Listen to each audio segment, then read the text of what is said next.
Olá, pessoal. E aí, tudo certo? Pronto, vamos então dar continuidade ao nosso curso de Governança Climática aqui na Semana de Meio Ambiente do ECO de Pernambuco. Agora falando um pouco sobre financiamento climático, sobre transparência e monitoramento e também sobre governança nacional e alguns dos seus desafios, certo? Vou só aqui compartilhar a tela para a gente acessar o nosso material, né, e dar prosseguimento.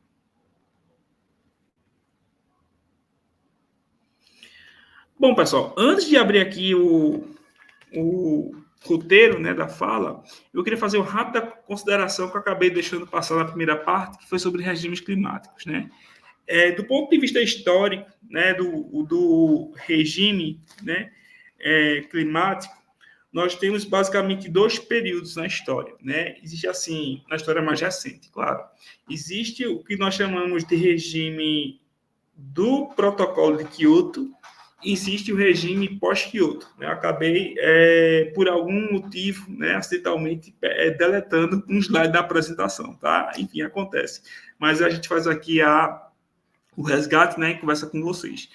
Então, o protocolo de Kyoto, né, acho que todo mundo já conhece, muita gente conhece, foi um grande protocolo, né, que foi implementado. Na verdade, ele foi assinado, né, em 1997, na cidade de Kyoto, no Japão, mas só veio a começar, né, a ser implementado em 2005. Por quê? Porque nesse, nesse intervalo, né, houve várias situações. Uma delas foi justamente a saída dos Estados Unidos, né? Eu acabei citando lá quando mostrei as COPs, né? Mas estava certo que o slide com o, a distinção desses dois regimes, né, estaria lá, mas não estava, enfim. Por isso que eu estou fazendo essa retomada aqui, tá? Então, o que acontece? Existia no protocolo de Kyoto uma lista chamada anexo 1 e anexo 2. Então, por exemplo, o anexo 1, ele contemplava os países que eram mais, digamos assim, que tinham maiores contribuições, né, em termos de emissão de gases de efeito estufa. Então, por exemplo, estavam lá os Estados Unidos, estava o Canadá, né, estava o Japão, né, e a União Europeia era a grande líder ali desse regime, né, do protocolo de Kyoto. Então, a gente vai ter, por exemplo, a saída dos Estados Unidos em 2001, já que aí não houve um acordo, né, dos Estados Unidos com relação à União Europeia, certo? Então, com a eleição de George Bush, os Estados Unidos saem do protocolo de Kyoto, e mais na frente, em 2011, né, sai também o Canadá, tá? Então, todo esse conflito ele foi gerado a partir da seguinte inquietação. É que alguns países, né, por exemplo, a Índia, a China, o Brasil, né, eles também tinham emissões de gases de efeito de estufa, mas não estavam considerados nesse anexo 1. Então, eram economias emergentes, né, eram países em desenvolvimento, mas que tinham um tratamento diferente em relação à exigência, né? Porque o protocolo de Kyoto ele era fundamentado em alguns princípios, né? Existia, por exemplo, entre eles o princípio da responsabilidade histórica. Então, se olhava muito para a história, né? O histórico que o país tinha em relação às emissões, e aí se fazia a cobrança, né, conforme, né, o histórico que o país apresentasse em termos de poluição. E um outro ponto também que se tinha era a questão das emissões. Então, por exemplo, um dos parâmetros mais considerados no protocolo de Kyoto eram as emissões de dióxido de carbono, né? E muito associado à questão da indústria. Mas, por exemplo, outros gases de efeito estufa, de outros tipos de atividades, por exemplo, atividades agrícolas, de turismo e tal, não eram considerados. Então, isso gerou um certo conflito, né? Entre aqueles países que faziam parte do anexo 1, né? Com a liderança, né? Do regime, que, diga-se de passagem, era um regime que funcionava muito naquele estilo top-down, ou seja, as normas eram impostas por uma liderança, né, a todas as partes do tratado. Então, esse foi o regime de Kyoto, que a partir aí de 2013, 2014, ele começa a decair, quando então nós temos aí a COP de Paris, né, que vai dar justamente aí o surgimento ao Acordo de Paris, que é o atual regime climático, tá? Então é chamado regime pós-Kyoto. Então esse regime, diferentemente do regime de Kyoto, ele já é um regime que segue muito a linha do modelo bottom-up, certo? Ou seja, as partes, elas conversam entre si, né? As partes, elas discutem, né? E não você tem uma autoridade que está acima, né, dos demais. Enfim, só para retomar, né, algo que eu deixei de comentar lá atrás, tá bom? Desde já peço desculpas. Então, em relação a essa segunda parte do curso, né, nós vamos falar aqui de financiamento climático, como falei anteriormente, falar um pouco de monitoramento e transparência, da governança climática nacional e dos desafios e perspectivas que estão postos para essa governança. Então, falar de financiamento climático remete o seguinte, por exemplo, eu acabei de falar do Acordo de Paris. Então, por exemplo, o Acordo de Paris, ele traz lá no artigo 9 justamente o quê? Essa responsabilidade, essa obrigação, né, de que os países que são mais desenvolvidos, eles têm de contribuir financeiramente para que os países menos desenvolvidos eles possam colocar em ação, né, seus planos de adaptação, certo? Então, isso é algo que está prescrito no Acordo de Paris.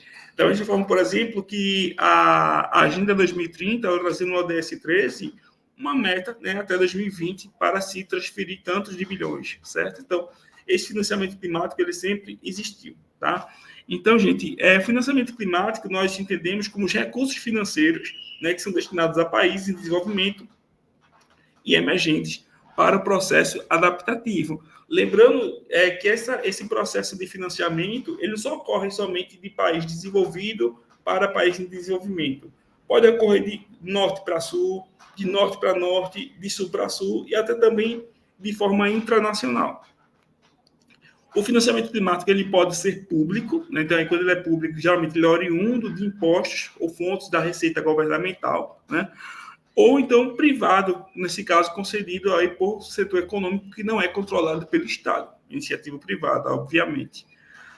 Pode ocorrer também de forma multilateral, ou seja, quando esse recurso financeiro ele vem de instituições que foram criadas por um grupo de países, ou de forma bilateral, né? Quando esse recurso ele é proveniente de uma organização fundada, né, por um único país.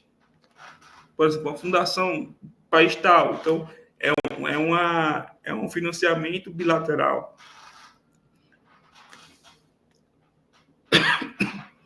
Então, por exemplo, aqui nós temos a representação, né, um mapa bem amplo, né, da estrutura internacional de financiamento climático. Então, por exemplo, aqui em cima eu tenho países doadores, como é o caso da Austrália, Canadá, né, França, Japão, Suécia, Noruega, enfim. E aqui abaixo, justamente os países receptores. Então, por exemplo, o Brasil aqui ele tem o Fundo Amazônia, certo? E o Fundo Nacional de Mudança Climática, tá? Então, e aqui, por exemplo, voltando para os países doadores, nós temos as instituições. Então, percebam que são instituições criadas, mantidas, né, por esses próprios países, o que faz com que, então, esse processo de transferência seja bilateral, né?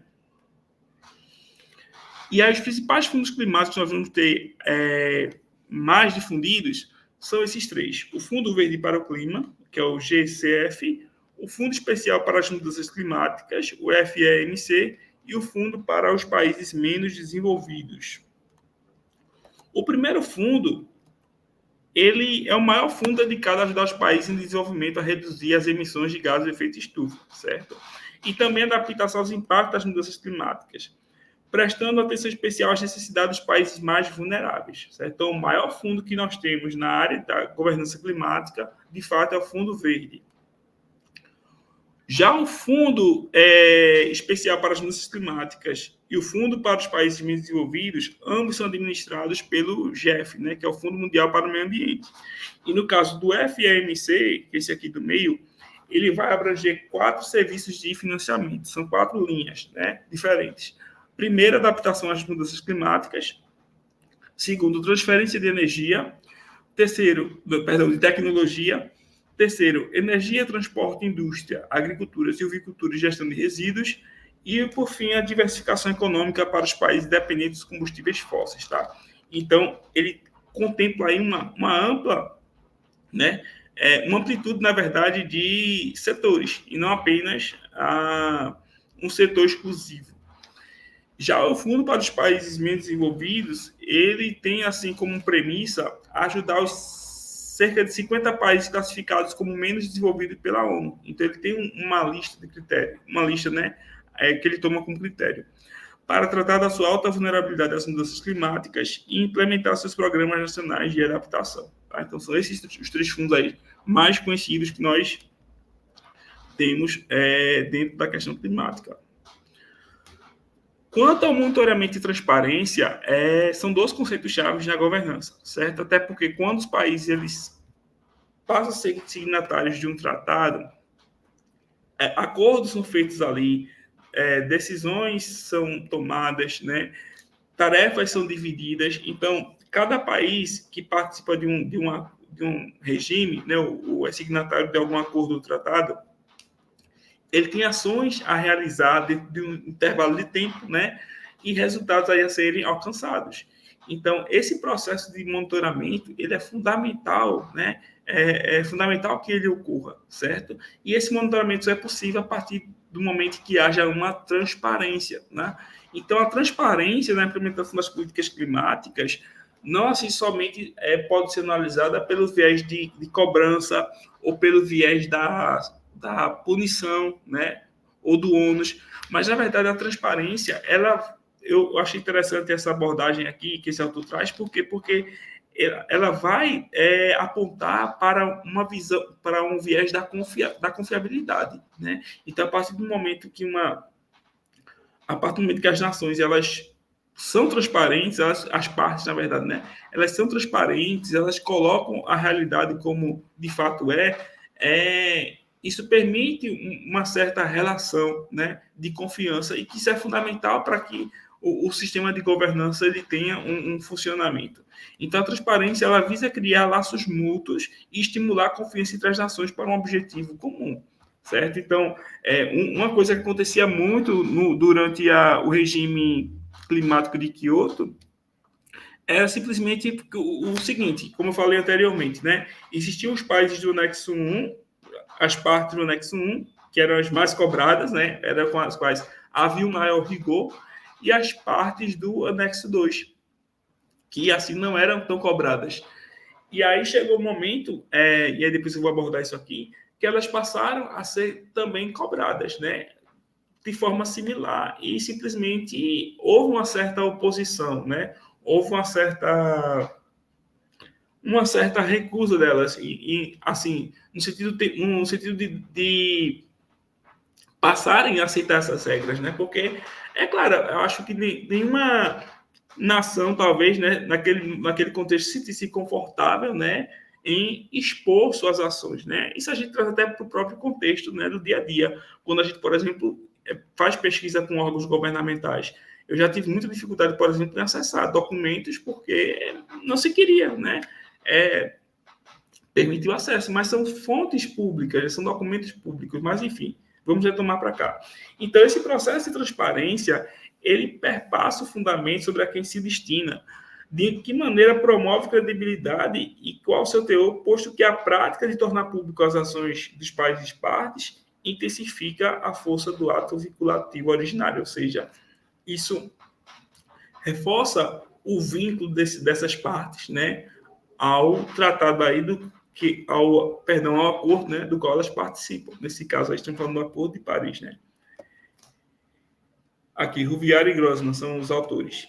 E aí a transparência, ela propicia um acompanhamento responsável, né, do alcance dessas metas que são decididas, que são delegadas, né, sem prejuízo às nações vinculadas ao acordo, possibilitando que atores não governamentais utilizem esses dados para desenvolver seus papéis na defesa das pautas. Então, assim, sem transparência, dos órgãos governamentais, dos representantes dos estados, né, das partes, como os demais setores, demais atores, instituições dessa governança, eles vão se posicionar, né? Então, a questão da transparência da informação, a transparência das ações, ela é fundamental para que o processo de governança, de fato, ele se concretize. E aí a transparência ela tem sido uma questão transversal das negociações desde a criação, né, da convenção, né, quadro das mudanças climáticas. Então, aqui eu organizei aqui a partir desses autores, né, uma cronologia, na verdade, né, de como funcionava esse processo de transparência. Então, por exemplo, logo no início, até 2003, o modelo que se tinha de transparência ele era baseado na transmissão de informações relativas à implementação. Então, retomando, que período era esse? Era o período que estava as partes estavam se preparando para colocar em ação o protocolo de Kyoto. Então, existia uma meta que era, até 2012, reduzir 5% as emissões dos gases de efeito estufa. No caso, aí, por exemplo, o gás carbônico. Então, as partes elas submetiam, né, a liderança, né, do regime, que era, no caso, a União Europeia, as comunicações nacionais e também inventários nacionais de emissões antrópicas. Então, quanto aquela parte, aquele país estava emitindo, por exemplo, de gás carbônico. Então, havia esse monitoramento, né, para poder se avaliar, né, se realmente as partes estavam cumprindo com a sua responsabilidade no acordo, certo? Mais adiante, nós vamos ter depois o sistema MRV, que é monitoramento relativo à edificação. Nesse formato aqui, que vai até 2013, nós temos relatórios de implementação do protocolo, né? No caso, a implementação do protocolo de Kyoto, sendo enviados e avaliados por especialistas. Então, se cria um grupo técnico, né, para poder fazer essa avaliação desses relatórios, inclusive a vinda devolutiva com questionamentos, né, a respeito do que foi submetido. E aí, nesse período aqui, depois de 2014, 2015, ele coincide justamente com o período em que o regime de Kyoto ele começa a decair. Por quê? Porque o próprio sistema, o próprio regime, ele começa a passar por essas modificações internas. Então, por exemplo, os Estados Unidos, que não estava mais, né, voltam a se reaproximar, né, assim também como outros países. Por quê? Porque se passou a também exigir uma certa uma certa satisfação, digamos assim, né?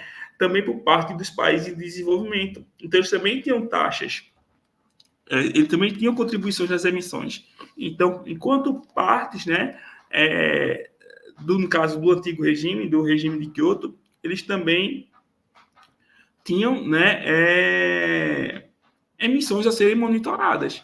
Então, com esse processo gradativo, né, de mudança em que os países emergentes também passaram a ser alvo das cobranças, então isso acabou sinalizando para uma reformulação, né, desse regime climático. Inclusive, um dos fatores também que pode ter contribuído para isso era também a disputa por liderança, né? Então, é muito comum em alguns regimes internacionais isso acontecer. Então, por exemplo, a partir daqui, já há uma mudança para os chamados relatórios bienais. Então, são relatórios enviados pelos países desenvolvidos, como desenvolvimento, só que a mudança agora aqui é uma avaliação multilateral, ou seja, os relatórios eles eram discutidos pelas partes, coisas que no regime de Kyoto não acontecia, né? Não era dessa forma. Certo? Então, no regime de Kyoto não havia esse tipo de olhar, né? Era um olhar muito de cima. Então, a partir dos relatórios bienais, já existe aí uma mudança, né, na forma de lidar com a transparência, e isso tudo é reflexo do próprio sistema, do próprio regime de governança que vai se redefinindo aí com a chegada do Acordo de Paris.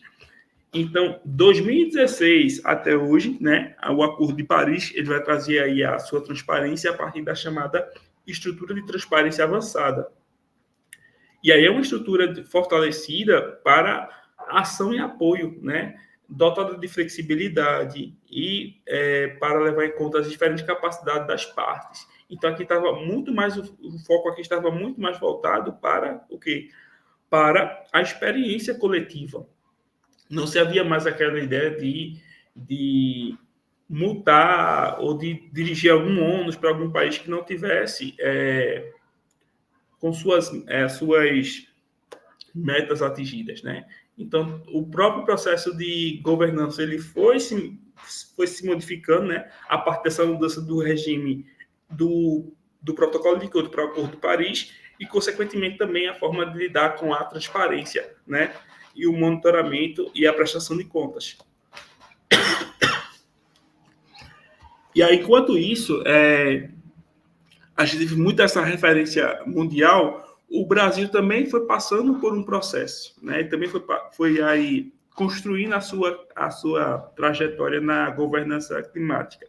E aí, claro, que um grande acontecimento para a governança climática no Brasil, nós tivemos, foi a promulgação da Política Nacional sobre Mudança do Clima, em 2009. Mas antes mesmo dessa política ser promulgada, algumas medidas institucionais já vinham sendo tomadas concomitantemente ao início ali do regime de Kyoto. Então, por exemplo, 1999, né, criação de uma coordenação de mudança do clima e da comissão interministerial. Essa comissão, inclusive, ela existe até hoje, né, porém foi redefinida, né, foi restituída, na verdade, por outra lei, no outro decreto, certo? 2000 é instituído o Fórum Brasileiro de Mudança do Clima. 2007 é criada uma Secretaria de Mudanças Climáticas e Qualidade Ambiental. 2007 a 2008, dentro do CONAMA, é formado um grupo de trabalho intitulado Impacto das Mudanças Climáticas no Brasil. 2008 é criado o Fundo Amazônia, né? É um fundo nacional nosso, tá? E aí, 2010, vamos ter ações de mitigação nacionalmente apropriadas, certo? Expostas lá na COP, né? Não lembro agora em qual país foi, acho, não sei se foi Cancún, mas enfim. E aí vamos ter, mais na frente, a criação do Conselho Gestor do Fundo Clima, certo? E de diversos GTs em outras instâncias colegiadas. E em 2015, a criação da comissão aí, dessa comissão, né? Em 2015, certo? Que é a questão da redução de emissões em áreas agrícolas, tá? Agricultáveis, na verdade. Bom, então, assim, a governança climática do Brasil, como falei anteriormente, ela vai ter como grande impulso, né, a política nacional de mudança do clima. E aí, nessa política, são previstos 5 instrumentos de governança. No caso, 5 colegiados. Vamos ter o Comitê Interministerial, né, como eu falei para vocês, ele foi criado nessa lei, mas aí na verdade foi criado antes da lei, mas foi reformulado ano passado, certo? No dia 5 de junho. Vamos ter também o Fórum Brasileiro sobre Mudança Climática, né, que aí ele surgiu também lá no começo de 2000, mas aí foi instituído com esse novo decreto. A Comissão Interministerial, só que me consta, ela está extinta. A Rede Brasileira de Pesquisa sobre Mudanças Climáticas Globais, a Rede Clima, que aí é uma organização formada por cientistas, né, que aí vão ter um papel de assessorar, como é o caso, por exemplo, do IPCC, no caso da governança global, e também a Comissão de Coordenação das Atividades de Meteorologia, Climatologia e Hidrologia, que aí ela foi criada dentro, né, acho que foi o primeiro mandato do governo Lula, né, aí depois, enfim, ela foi extinta, né? E uma coisa que eu queria destacar para vocês algo é justamente o fato do Ministério do Meio Ambiente agora ser chamado de Ministério do Meio Ambiente e Mudança do Clima. Então, a mudança do clima, ela é elevada, né, a uma pasta ministerial, que aí, como nós já vimos discutindo desde o começo, né, a abordagem da governança climática, ela não se trata de você ter um setor específico para o tema ou para a questão, né? Mas sim ela acabar sendo tratada como uma linha, né, a ser seguida por todos os setores, né? Como a gente problematizou lá no início da primeira aula, quando trouxe o ODS da ação climática, né, e a relação dele com outros ODS. Então, de repente, a questão do clima não seja somente particularidade de um ministério, mas sim é preciso que ela seja tratada também por outros. E aí, dentro da governança climática nacional, gostaria de expor para vocês essas duas produções, certo? Aqui nós temos um levantamento, na verdade, um estudo, um diagnóstico, falando sobre os arranjos de governança da Política Nacional de Mudança de Clima. Não é tão atual porque ele foi em 2017, então ele faz toda uma análise, né, das principais medidas governamentais que ocorreram no Brasil desde Kyoto, né, até 2017, como também faz um diagnóstico, né, de como estavam os arranjos institucionais para tratar as questões do clima. Então, quais eram as instâncias, qual era a função de cada instância no ciclo da política, né? Desde da agenda, desde a execução, desde o monitoramento e avaliação. Já esse documento aqui, ele vai abordar muito o papel dos municípios. E aí ele é um documento atual, né? Foi publicado ano passado, e aí é um guia, né, que está disponível para quem atua na área, no município, né? Então, por quê? Porque os eventos climáticos extremos, né, associados a essas mudanças, eles vão ter efeito no município, né, como discuti anteriormente, e aí muitas das medidas que precisam ser tomadas, precisam ser adotadas, elas precisam também partir do município. Então, por exemplo, os grandes desastres, né, as inundações, né, os deslizamentos de terra, muitas vezes eles atingem populações que estão em áreas de risco, né? E quem responde pelo uso e ocupação do solo? O município, né? A partir do plano diretor, do zoneamento. Então, muitas medidas precisam ser tomadas pelo município. Por exemplo, a questão dos resíduos, certo? Então, o descarte dos resíduos também passa pelo município. E tantas outras medidas. As áreas verdes, por exemplo, as soluções baseadas na natureza. Então, existem áreas verdes na cidade, né, jardins filtrantes e tantas outras soluções, elas também passam, né, por decisões que se dão no nível municipal. Ok, gente? E, enfim, então, assim, a governança climática é um tema que, assim, já existe bastante coisa produzida, tá? Há muito que ser feito no ponto de vista da esfera da gestão, né? E há muito do que ser apropriado também pelas pessoas, né? E, assim, o que mais a gente sente e percebe, né, é que as tragédias, os desastres, eles seguem acontecendo, né? E que tudo isso são sinais, né, para que se repense as organizações, se repense as formas de decidir, as formas de fazer, e aí a governança ela aparece como um caminho, né, para nós trazermos as pessoas, né, para os processos de decisão. Né? Elas precisam, mas para isso elas precisam ter garantias atendidas, elas precisam ter direitos atendidos. Né? Eu vou aqui abordar a governança como uma solução, né? Uma solução perfeita. É preciso se levar em consideração também um contexto, né? E é isso, né? A governança ela vai se dar a partir desse processo. Então, ela precisa também ser justa, né? Ok? Então, espero que vocês possam aí conferir os materiais, né, que foram disponibilizados, né? O e-mail, mais uma vez, está disponível para que nós possamos aí fazermos alguma troca, né, de informação, ok? E é isso. Espero que tenham gostado aqui do nosso diálogo, tenham tirado algum proveito, né, em termos de informação, ou tenha despertado o interesse de vocês para esse tema da governança climática, que vocês possam aproveitar os demais cursos da semana de meio ambiente do ECO de Pernambuco. Tá? Meu muito obrigado e até uma próxima.